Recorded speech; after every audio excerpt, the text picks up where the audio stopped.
Hello guys, welcome to my channel. Today in this video I'm going to show you how to fix when you're unable to install this update KB5121003 or KB5120708. Now the first step is to type in services in Windows search box, click on services, find app readiness, make a double click, set this to automatic, click on apply, click on start if highlighted, click on OK, make a right click on app readiness, click on restart. Find background intelligent transfer service, make a double click, again set this to automatic, click on apply, click on start if highlighted.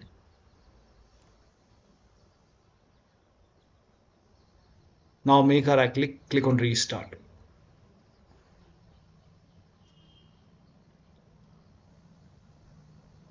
Now find Windows Update, scroll down somewhere at the bottom you will see Windows Update, make a double click on Windows Update, set this to automatic, click on apply, again click on start if highlighted, click on OK, make a right click on Windows Update, click on restart. Now once this is done you can go back to Windows Update and then click on check for update, or if you see retry option, hit retry and then check. If that does not work, simply restart your computer once again and then check. Next step is to pause and restart the update. So for this you can go to Windows Update. Here you can see pause update option, click on pick a date. You can select any date to pause the update. Once the update is paused, click on resume updates, let the update install and then you can check. Still not working, use Microsoft Update Catalog. Open this link in a browser. The link is provided in the video description.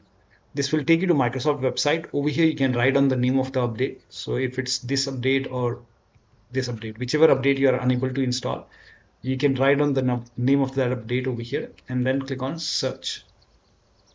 Now check your Windows version. So type in WINVER in Windows search box, click on WinVer run command.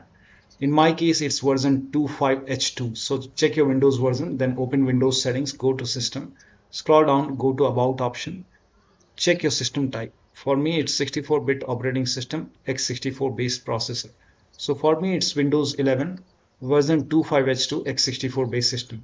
If you have Windows 11 version 24H2 x64, then this is the right one for you. For me this is the right one. Now click on download. Now click on KB5121003 and let the download complete.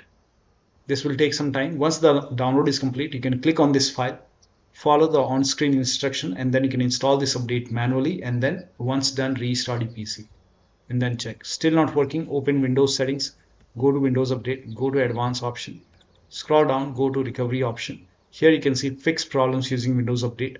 This will reinstall your current version of Windows. Your apps, files and settings will be preserved. So click on reinstall now. This process will take a long time. Once it is done, restart your PC and then check. Still not working, the last step is to use media creation tool. Open this link in a browser. It will take you to Microsoft website. Scroll down. Here you can see media creation tool. Click on download now and then run this exe file and then click on accept over here. By default Windows 11 would be selected. Click on next, select ISO file over here, then click on next. You can save it to desktop, click on save, let the download complete. Now this process will take some time. Once done, click on finish over here. Let this close automatically. It will take a couple of seconds or maybe a minute to close. Once closed, go to desktop, make a double click on Windows ISO file, make a double click on setup file, click on yes to allow, click on next, click on accept. Now over here you can see ready to install. By default the option to keep personal files and app would be checked. When this is checked, you will not lose any data on the computer, so make sure this is checked. Hit install. After the installation, log into the computer and then update your Windows 11. So one of the steps shown in this video should help you to install these updates successfully. So that'll be all. Thank you so much for your time, and please like this video and subscribe to my channel.